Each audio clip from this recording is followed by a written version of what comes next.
Salut les gens, j'espère que le premier épisode de On fait le point vous a bien plu. Si vous ne l'avez pas encore vu, je vous invite à aller le voir après cette vidéo. Aujourd'hui, on s'attaque à un de mes mangas préférés, Darwin's Game.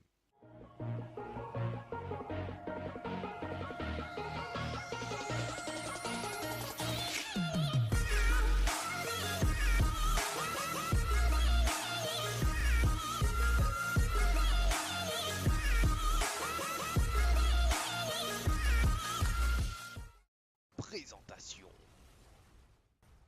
Alors, Darwin's Game est un shonen écrit et dessiné par Flip-Flops, édité chez Kyun dans la catégorie seinen. Ne me demandez pas pourquoi, mais c'est comme ça. Le manga compte 10 volumes pour le moment et un 11e qui va sortir début juin de cette année. Il a débuté en 2012 au Japon avec un rythme de parution d'environ 2 tomes par an. Mais malheureusement, aucune adaptation animée prévue pour le moment.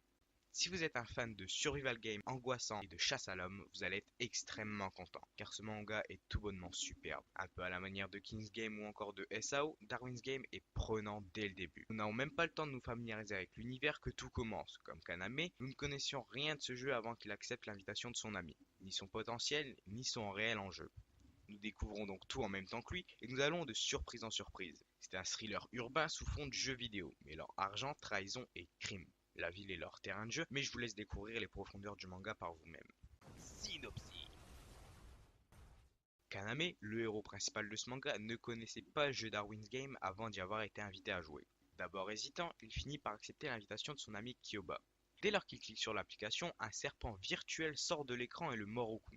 Sans se douter de rien, il est désormais connecté en permanence aux autres joueurs via un réseau social. Il ne peut plus se défiler et commencera alors des duels à mort orchestrés par le jeu afin d'acquérir de grosses sommes d'argent pour les joueurs gagnants. Pour survivre dans ce jeu, une seule solution, rejoindre ou créer un groupe de joueurs le plus puissant possible et utiliser son sigil, une aptitude unique et innée pour chaque participant au Darwin's Game, une sorte de super pouvoir.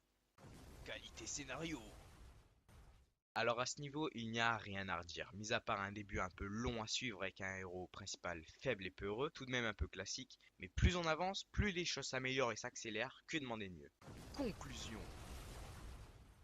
Alors comme je vous l'ai dit en début de vidéo, j'adore ce manga, il est vraiment passionnant à suivre et on attend toujours le prochain tome avec impatience. L'histoire est pleine de rebondissements et ne fait que nous surprendre de plus en plus. L'utilisation de leur sigil est bien traitée pour qu'ils ne puissent pas en abuser et créer un gros bordel. Le principe du Darwin's Game reflète bien un des gros problèmes de notre société.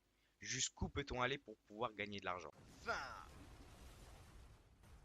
Ça y est les Nakama, c'est la fin de ce deuxième épisode. Si vous avez aimé cette vidéo, n'hésitez pas à vous abonner, c'est gratuit je vous le jure. À laisser un commentaire pour nous aider à augmenter la qualité de nos vidéos. Sur ce, je vous dis à la prochaine, c'était Breaken.